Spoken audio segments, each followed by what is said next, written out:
नमस्कार दोस्तों, स्वागत है हमारे channel Kabira coaching centre with AD में। दोस्तों, पिछले वीडियो में हम लोगों ने प्रश्नावली 3B को कंप्लीट कर लिया था। आज हम लोग प्रश्नावली 3C को स्टार्ट करेंगे। दोस्तों, प्रश्नावली 3B में 10 क्वेश्चन थे और प्रश्नावली 3C में भी 10 क्वेश्चन हैं। लेकिन प्रश्नावली 3B जो था उसमें लघु उत्तरी प्रश्न थे और इसमें प्रश्नावली 3C में विस्तृत उत्तरी प्रश्न हैं। कौन से प्रश्न दोस्तों? जितने भी क्वेश्चन हैं सारे प्रश्न विस्तृत उत्तरी प्रश्न हैं। दोस्तों, मैं आप लोग को बताया था कि लघु उत्तरी प्रश्न जो होते हैं आपके बोर्ड एग्जाम में 4 अंक के पूछे जाते हैं, 4 अंक के। और जो विस्तृत उत्तरी प्रश्न है दोस्तों, ये आपके 6 अंक के पूछे जाएंगे। कितने अंक के? 6 अंक के दोस्तों। तो ये जितने भी क्वेश्चंस हैं दोस्तों, सारे क्वेश्चंस काफ़ी ज़्यादा इंपॉर्टेंट है। अगर आप लोग अच्छा नंबर उठाना चाहते हैं, पूरा नंबर लाना चाहते हैं, तो सारे क्वेश्चंस एक क्वेश्चंस काफ़ी ज़्यादा इंपॉर्टेंट होते हैं। जिन्हें सिर्फ पास होना होता है उनके लिए जैसे अपने हिसाब से वो पढ़ सकते हैं, लेकिन जिन्हें अच्छा नंबर लाना है और टॉपर बनना है उनके लिए एक क्वेश्चन इंपॉर्टेंट होते हैं। क्योंकि दोस्तों, आपके एग्ज़ाम में कोई भी क्वेश्चन पूछा जा सकता है, ऐसा नहीं है कि सिर्फ यही क्वेश्चन पूछे जाएंगे। हाँ, ये होता है कि जो क्वेश्चंस बार बार रिपीट होते हैं वो क्वेश्चंस आने का जो संभावना है वो ज़्यादा होता है। लेकिन अगर अच्छा नंबर लाना है तो ये के क्वेश्चंस काफ़ी ज़्यादा इंपॉर्टेंट है। तो चलिए हम लोग स्टार्ट करते हैं प्रश्नावली 3C को और क्वेश्चंस को सॉल्व करते हैं। उससे पहले जो दिया हुआ है कुछ बेसिक जानकारी उसके बारे में जानते हैं, फिर आगे हम लोग क्वेश्चन अच्छी तरीके से के क्वेश्चंस को सॉल्व करेंगे और समझेंगे। ठीक है दोस्तों, तो क्या दिया हुआ है? निम्नलिखित समीकरणों को रैखिक समीकरणों में बदलकर हल कीजिए। जैसा कि दोस्तों पीछे कई क्वेश्चनों में हम लोगों ने समीकरण को सॉल्व करने के बाद x और y की वैल्यू ज्ञात करते थे, ठीक उसी प्रकार से ये जो दिया हुआ है क्वेश्चन, ये एक समीकरण दिया हुआ है, लेकिन क्या बोला है? रैखिक समीकरणों में बदलकर। ये समीकरण जरूर है दोस्तों, जैसा कि मैं बता सकता हूँ आप लोग को x प्लस वाई बराबर 3x दिया हुआ है। इसको मैं समीकरण नंबर पहला मान सकता हूँ, लेकिन बोला क्या है? ये जो समीकरण दिया हुआ है इसको रैखिक समीकरण में बदल कर फिर हल करने के लिए बोल रहा है। किसमें? रैखिक समीकरण में बदल कर फिर क्वेश्चन को हल करने के लिए बोल रहा है। तो सबसे पहले दोस्तों, जो समीकरण दिया हुआ है उसको रैखिक समीकरण में बदलने के लिए कुछ जानकारियाँ होती हैं, मैं आप लोग को बताना चाहता हूँ कि रैखिक समीकरण किसे कहते हैं। पहले वो जानना काफ़ी ज़्यादा इम्पॉर्टेंट होता है। तो चलिए मैं आप लोग को बताता हूँ। हो सके तो आप लोग लिख लीजिएगा, मैं बोल दे रहा हूँ या फिर मैं नोट करा दे रहा हूँ, आप लोग लिख लीजिएगा। जैसा कि दोस्तों जो है रैखिक समीकरण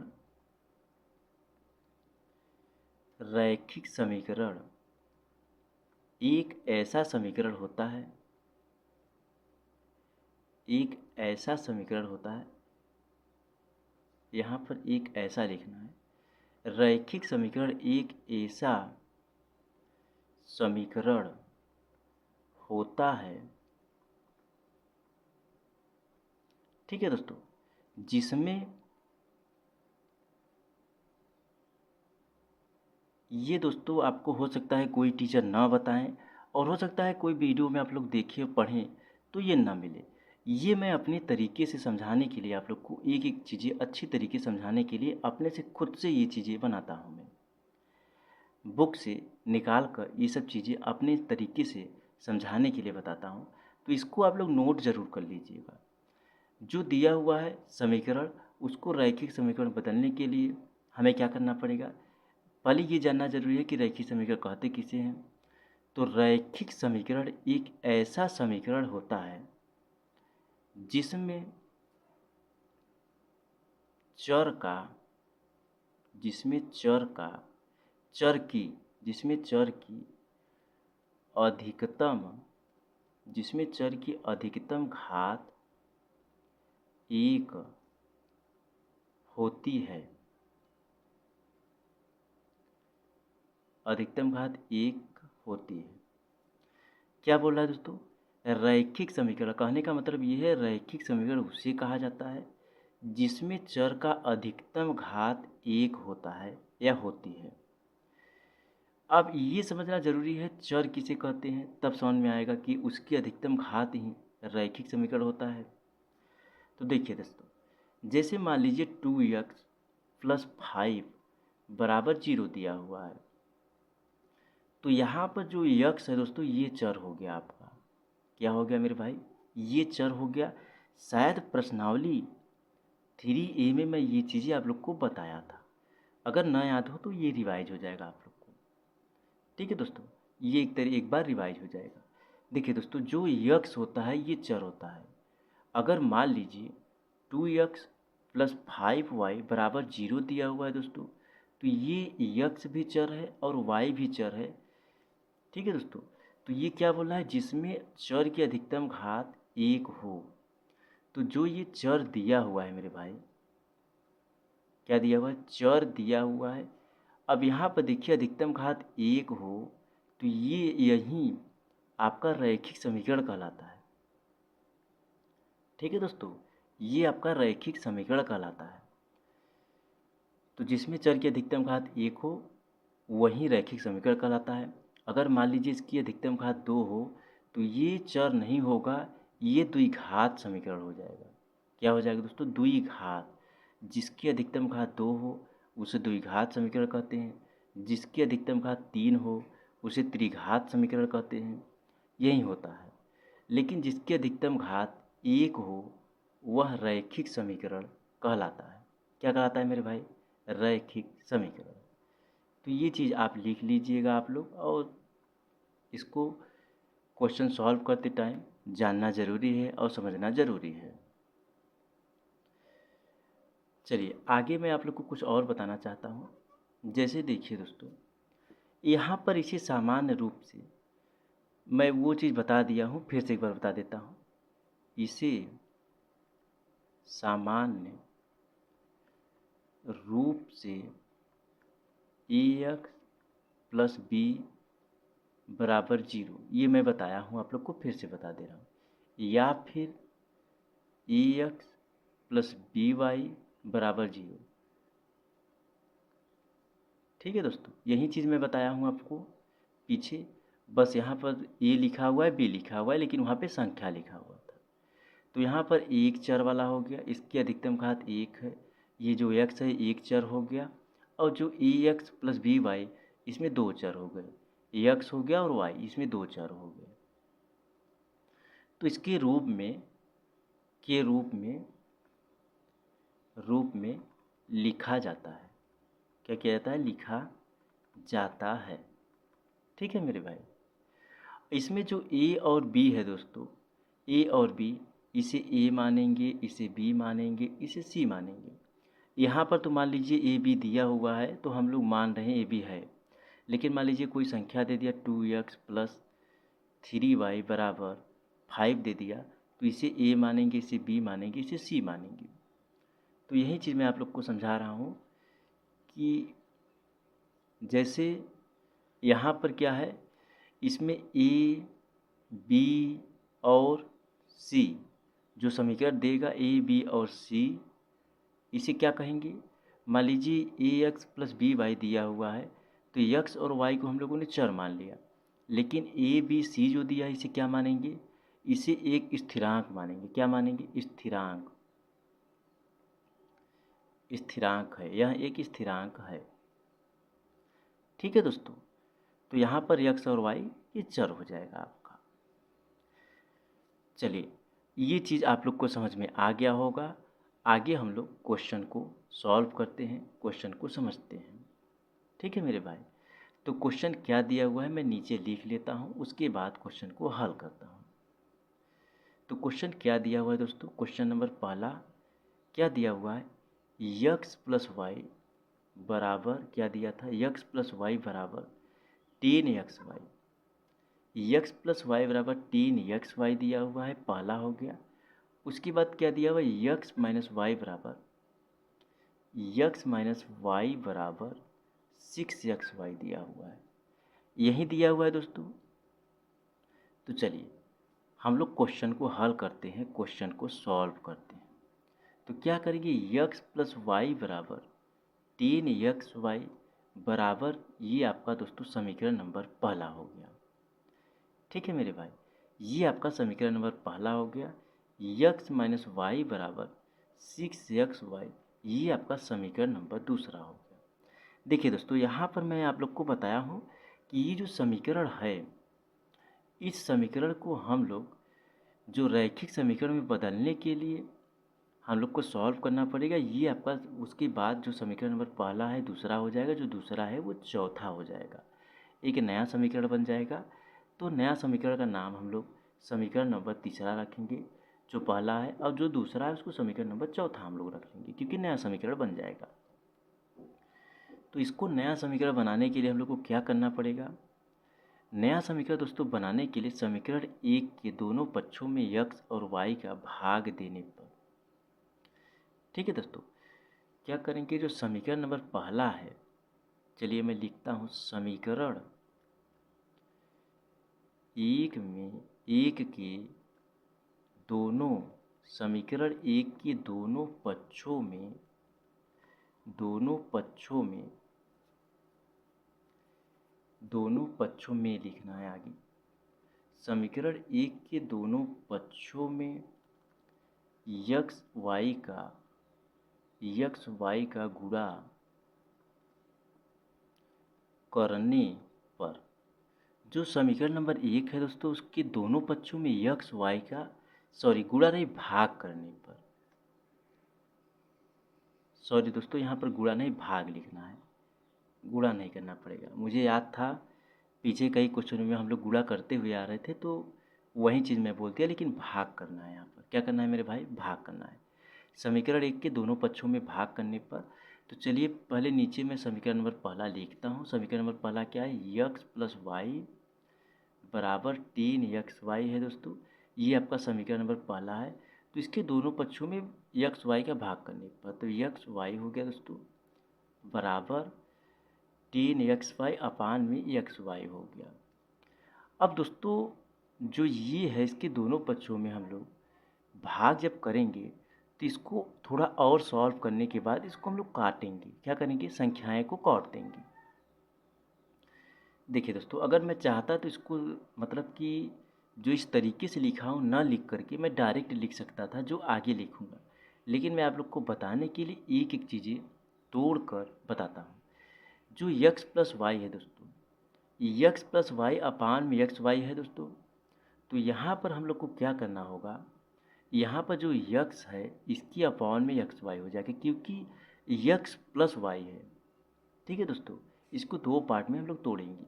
उसके बाद वाई अपान में यक्स वाई हो जाएगा, बराबर, ये देखिए दोस्तों प्लस में है तो ऐसे हो जाएगा, और जो 3xy है अपान में एक्स वाई ऐसे ही रहेगा।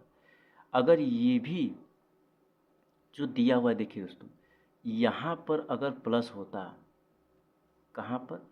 3 प्लस यक्स वाई होता, तो इस रूप में लिखा जाता, 3 अपान में X Y plus X Y upon में यक्स वाई, इस रूप में हो जाता। लेकिन दोस्तों यहाँ पर इंटू के निशान में है, इंटू के निशान में है, इसीलिए यहाँ पर जो है दोस्तों इंटू के निशान में है, इसीलिए हम लोग को ये तोड़कर नहीं लिखना होता है। ठीक है मेरे भाई, तो यहाँ पर हम लोग क्या करेंगे? यक्स से यक्स कट जाएगा, वाई से वाई कट जाएगा, यक्स वाई से यक्स वाई कट जाएगा। ठीक है दोस्तों, तो यहाँ पर क्या बचेगा? 1 अपान में वाई बच जाएगा, प्लस उसके बाद क्या बचेगा? 1 अपान में यक्स बच जाएगा, बराबर 3 अपान में हम लोग क्या मान लेंगे दोस्तों? बराबर 3 अपान में 1 मान लेंगे। क्या मान लेंगे मेरे भाई? 3 अपान में 1 हो जाएगा। चाहे 1 लिखिए और चाहे मत लिखिए, लेकिन अपान रूप में है तो 1 मान लीजिए, और चाहे मत मानिए, आपकी मर्जी। ये आपका एक नया समीकरण बन गया मेरे भाई। ये आपका समीकरण नंबर तीसरा हो गया। कौन सा हो गया? समीकरण नंबर, ये आपका तीसरा हो गया। समीकरण नंबर जो पहला था उसको हम लोगों ने सॉल्व किया, तो एक नया समीकरण बन गया। ठीक है मेरे भाई, तो यहाँ पर इसको ऐसे ही लिखिए, चाहे 1 लिख लीजिए, लेकिन मैं यहाँ पर ऐसे ही लिख रहा हूँ, जब ज़रूरत पड़ेगी तो 1 लिख लूँगा। ठीक है मेरे भाई, चलिए चलिए दोस्तों, आगे हम लोग इसको और आगे सॉल्व करते हैं। तो अब क्या करेंगे हम लोग, जो समीकरण नंबर दूसरा है उसके दोनों पक्षों में भी एक्स वाई से भाग देंगे। समीकरण 2 के दोनों पक्षों में एक्स वाई का भाग देने पर, समीकरण नंबर 2 के भी दोनों पक्षों में एक्स वाई का भाग देंगे। तो समीकरण नंबर 2 क्या है दोस्तों, एक्स माइनस वाई बराबर 6x है। क्या है दोस्तों, एक्स माइनस वाई बराबर 6x है। इसकी दोनों पक्षों में हम लोग भाग देंगे एक्स वाई का।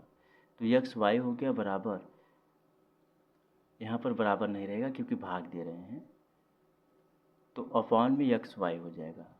ठीक है दोस्तों, तो ठीक उसी प्रकार से इसको भी लिखेंगे, एक्स अपॉन में एक्स वाई हो जाएगा माइनस वाई अपॉन में एक्स वाई हो जाएगा बराबर 6x अपॉन में एक्स वाई हो जाएगा। तो यहाँ से ये एक्स से एक्स कट गया, वाई से वाई कट गया, यहाँ पर एक्स वाई रहेगा। तो एक्स वाई से एक्स वाई कट, सॉरी नीचे वाले में काटना है, एक्स वाई से एक्स वाई कट गया। तो यहाँ 1 अपान में वाई आ गया माइनस 1 अपान में एक्स आ गया बराबर 6 आ गया। ये आपका समीकरण नंबर चौथा बन गया। कौन सा समीकरण बन गया दोस्तों, ये समीकरण नंबर चौथा बन गया आपका। अब आगे हम लोग क्या करेंगे, समीकरण 3 और समीकरण 4 को जोड़ने पर, जो समीकरण नंबर तीसरा है और चौथा है, दोनों समीकरण को हम लोग जोड़ेंगे। क्या करेंगे, चलिए यहाँ पे लिखना होगा हम लोग को, समीकरण 3 और समीकरण 4 को जोड़ने पर, समीकरण 3 और समीकरण 4 को जोड़ने पर, ठीक है दोस्तों, समीकरण 3 और 4 को जोड़ने पर, तो समीकरण नंबर 3 हम लोगों ने क्या ज्ञात किया, 1 अपान वाई प्लस 1 अपान एक्स बराबर 10। क्या ज्ञात किया हम लोगों ने दोस्तों, 1 अपान में वाई प्लस 1 अपान एक्स बराबर 10। ठीक है दोस्तों, यही हम लोगों ने ज्ञात किया। उसके बाद 1 अपान में वाई माइनस 1 अपान में एक्स बराबर 6। तो इसको हम लोग क्या करेंगे, जोड़ने पर, तो प्लस प्लस प्लस आ गया। तो यहाँ पर जो है दोस्तों, देखिए ये एक्स कट जाएगा क्योंकि ये प्लस है और ये माइनस है। तो प्लस और माइनस में कोई संख्या होती है सेम तो वो संख्याएं हमेशा कट जाती हैं। तो ये आपका कट गया। क्या हो जाएगा दोस्तों, ये आपका कट जाएगा। तो यहाँ पर क्या बचेगा, एक्स अपान एक्स कट गया, तो बचेगा 1 upon y plus 1 upon y, क्योंकि हम लोग जोड़ रहे हैं। 10 प्लस 6 को हम लोग जोड़ेंगे तो 16 हो जाएगा। ठीक है दोस्तों, क्या हो जाएगा, 16 हो जाएगा। उसके बाद यहाँ पर देखिए प्लस का निशान है दोस्तों, तो हम लोग 1 प्लस 1 कर देंगे अपान में वाई बराबर 16 हो गया। तो यहाँ पर 2 अपान वाई बराबर 16।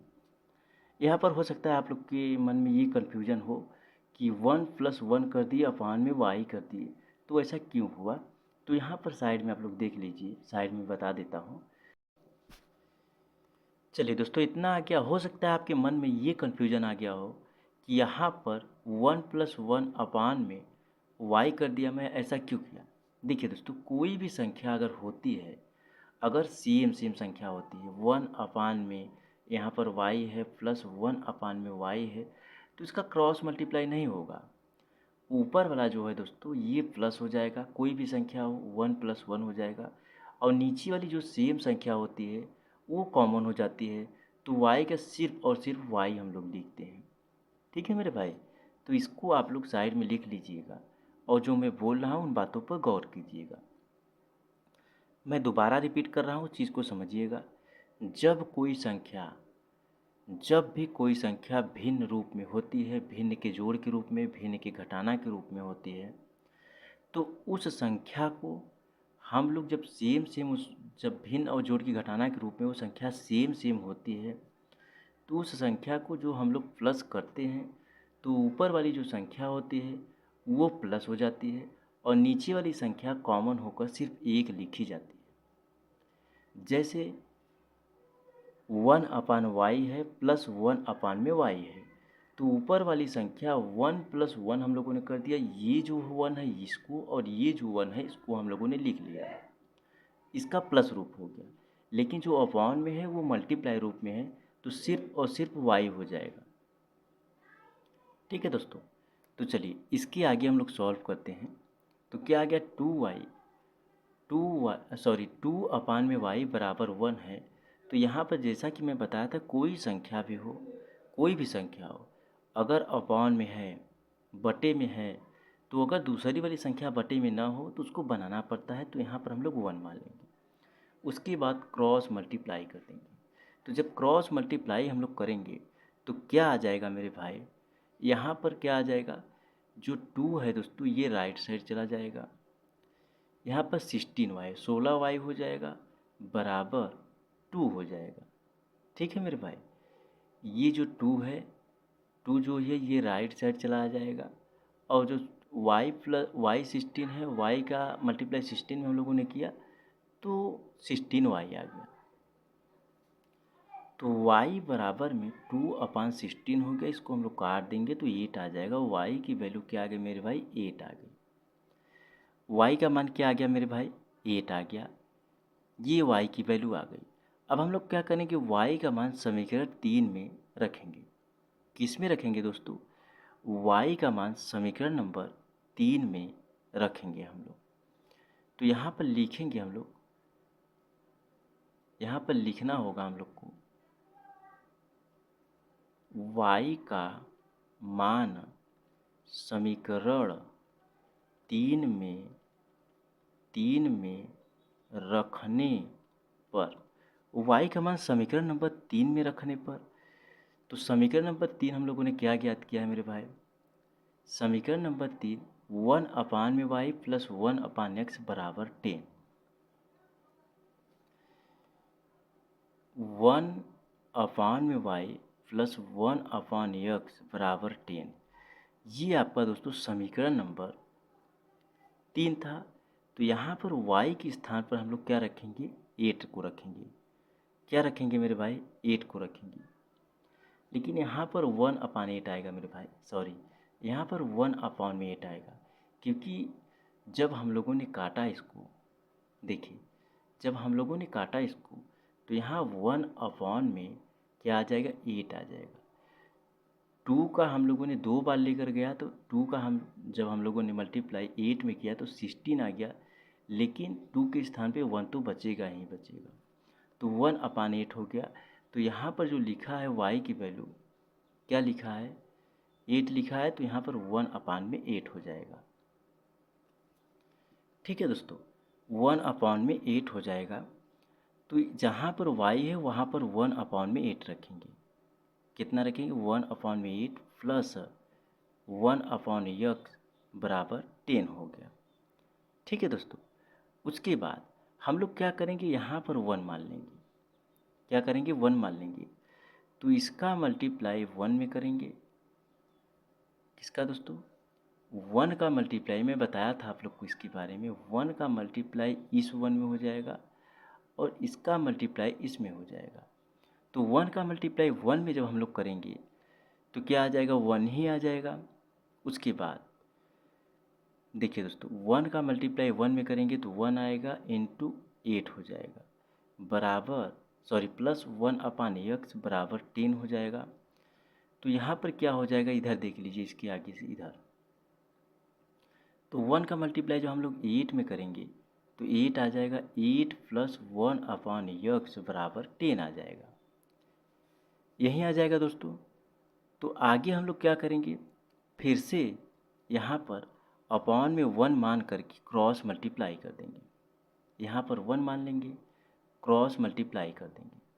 ठीक है दोस्तों, तो यहाँ पर क्रॉस मल्टीप्लाई करेंगे तो 8x + 1 आ गया, अपॉन में x ऐसे ही रहेगा, ये जो x है इसका भी मल्टीप्लाई होगा, 1 का मल्टीप्लाई x में होगा, तो 8x + 1 अपॉन में x बराबर आपका ये क्या हो गया, 10 हो गया। ठीक है मेरे भाई, क्या हो जाएगा, 10 हो जाएगा। उसके बाद यहाँ पर फिर से दोबारा क्रॉस मल्टीप्लाई हम लोग करेंगे। ठीक है दोस्तों, फिर से दोबारा क्रॉस मल्टीप्लाई करेंगे तो इसका मल्टीप्लाई 8x+1 का मल्टीप्लाई 1 में करेंगे, x का मल्टीप्लाई 10 में करेंगे। तो 8x+1 का मल्टीप्लाई 1 में जब हम लोग करेंगे तो क्या आ जाएगा, उतना ही आएगा 8x+1 बराबर में x का मल्टीप्लाई 10 में करेंगे तो 10x आ जाएगा। ठीक है दोस्तों, क्या आ जाएगा, 10x आ जाएगा। उसके बाद जो 8x है इसको हम लोग राइट साइड लेकर जाएंगे। ठीक है दोस्तों, तो 1 बराबर में 8x को हम लोग राइट साइड लेकर जाएंगे तो 10x माइनस 8x हो जाएगा। तो 1 बराबर में 8x में से हम लोग जब माइनस करें 10x में से जब 8x को माइनस करेंगे तो 2x आ जाएगा। क्या आ जाएगा मेरे भाई, 2x आ जाएगा। तो यहाँ पर x बराबर में 1/2 ये आपका आंसर हो जाएगा, ये आपका आंसर हो जाएगा दोस्तों। तो x बराबर 1/2 और y बराबर 1/8 हम लोगों ने ज्ञात किया।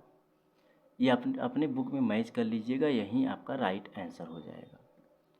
ठीक है दोस्तों, तो आज सिर्फ हम लोग एक ही वीडियो को सॉल्व करेंगे और इसके लिए मैं आप लोग से माफ़ी चाहता हूँ, सॉरी थोड़ा पेज कम हो गया।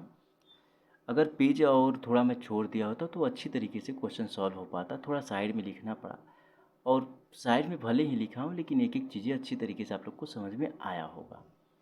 ठीक है मेरे भाई, तो मिलते हैं फिर से एक नए वीडियो में। तब तक के लिए क्वेश्चनों को पढ़िए और इसको एक दो बार रिवाइज कर लीजिए, अच्छी तरीके से समझ में आ जाएगा। और नहीं समझ में आएगा तो एक दो बार वीडियो को आप लोग देख लीजिएगा। ठीक है दोस्तों, उसके बाद अगर थोड़ा बहुत नहीं भी समझ में आएगा कोई बात नहीं, आगे लगभग 9 क्वेश्चन और हैं तो ये चीज़ें समझ में आ जाएंगे। सेम इसी तरीके से सारे क्वेश्चन सॉल्व होंगे। आगे का क्वेश्चन नंबर 2 को लगाने की कोशिश कीजिएगा, अगर आएगा तो ठीक है, नहीं क्वेश्चन सॉल्व कराऊंगा तो वहाँ पर सॉल्व हो जाएगा। मिलते हैं फिर से एक नए वीडियो में दोस्तों, धन्यवाद।